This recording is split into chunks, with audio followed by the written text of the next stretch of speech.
So today's notes are on finding percent change.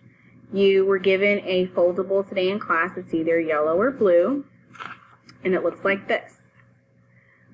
The examples under this flap are percent of increase, and the examples under this flap are percent of decrease. So with increase, we're going from a small number to a big number. And then for decrease, we're going from a big number to a smaller value. Amount of change is divided by the original amount and expressed as a percent. So this is the times 100 part. So in class, there were 3 different ways that I showed you in which you can do that. You can use the formula, which has just been given to you right here. Percent change equals the amount of change divided by the original amount times 100. So change divided by original times 100. That's one way. The other way was a proportion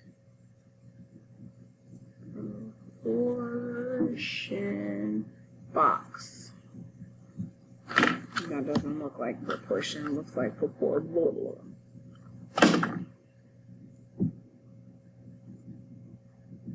There we go.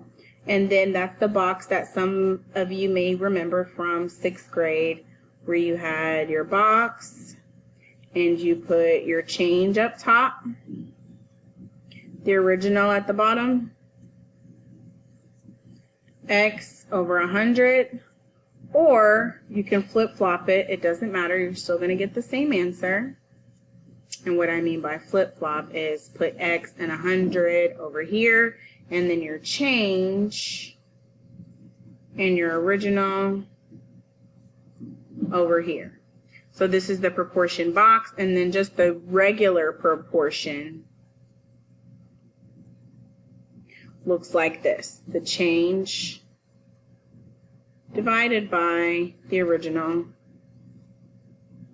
is equal to some value out of 100.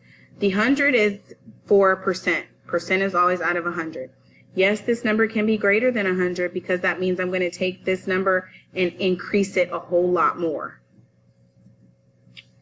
I could also write it like such. X out of 100 is equal to the change over the original.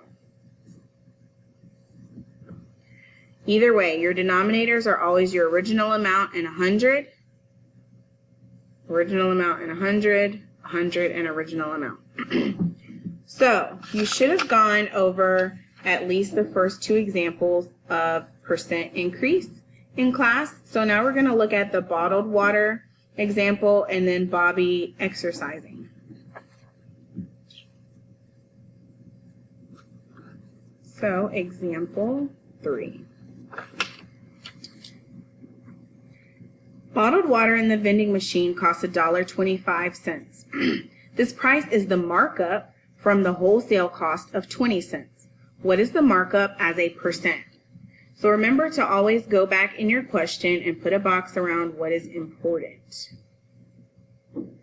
And underline the key words, markup and percent. Now remember, markup means I'm starting at a smaller number and I'm going up to a bigger number. So now on my work, I'm going to show my original price, my new price, and the amount of change between the two. So the original amount, since I'm increasing, I need to start at the smaller amount. And if you know anything about wholesale, you pay a small amount for a certain number of things, and then you sell them for a higher price. That's in order to get profit. So if you know someone that runs a small business and they sell things, they're paying a smaller amount and they're selling it for more so that they can keep their business running and make more money. So my original amount was 20 cents and my new amount was $1.25. That's the marked up price. In order to find the change, I will subtract. Now, I always subtract the big number minus the small number because I want to find the absolute value of the change, and sometimes those two switch. But when you find the when you find the difference, always do big minus small, and then we'll worry about increase or decrease later, and then we'll give a sign to our percent at the end.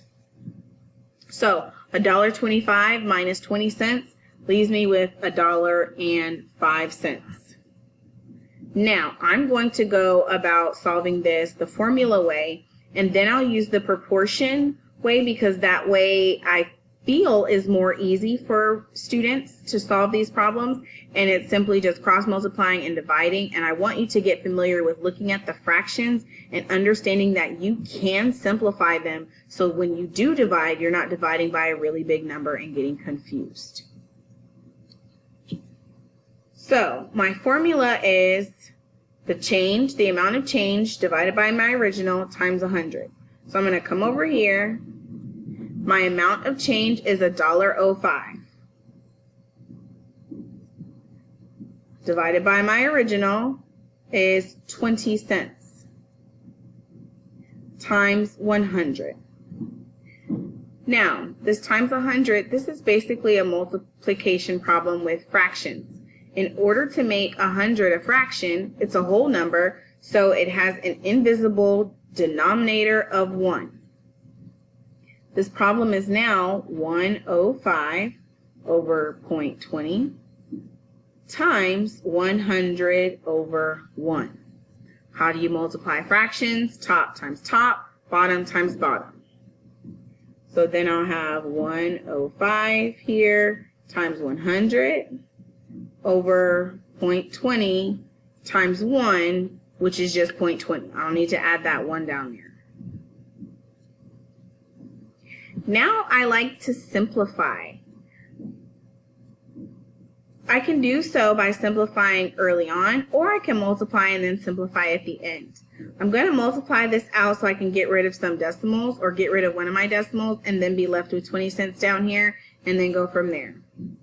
So 105 times 100 is just moving my decimal 2 places to the right. That becomes 105 divided by 20 cents. Now I can simplify this a little bit more by finding out a common factor that 105 and 20 have. The common factor that they have is 5. Divided by 5, divided by 5. So this is like saying how many nickels are in 20 cents? 0.4. Don't forget your decimal. And then 105 divided by 5. Again, how many nickels are in $1.05?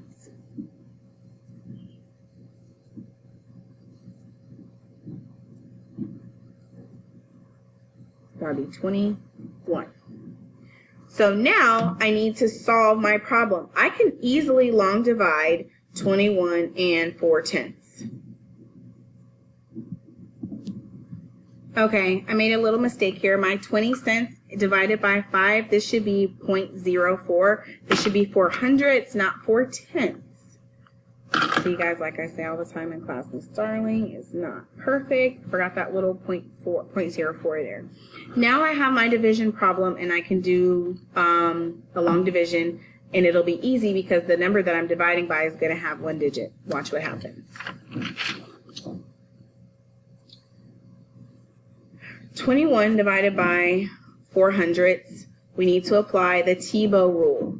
T-bow means top in, bottom out. My top number is 21. My bottom number is 0.04. I cannot have a decimal out here, so I must move the decimal to the right 2 times so that this is a whole number. And then I have to apply the do-do rule. Whatever I do to the outside, I must do to the inside. That's 1, 2, and then I need to take my decimal on the inside. This is a whole number, so my decimal is here. Move it over 2 times as well.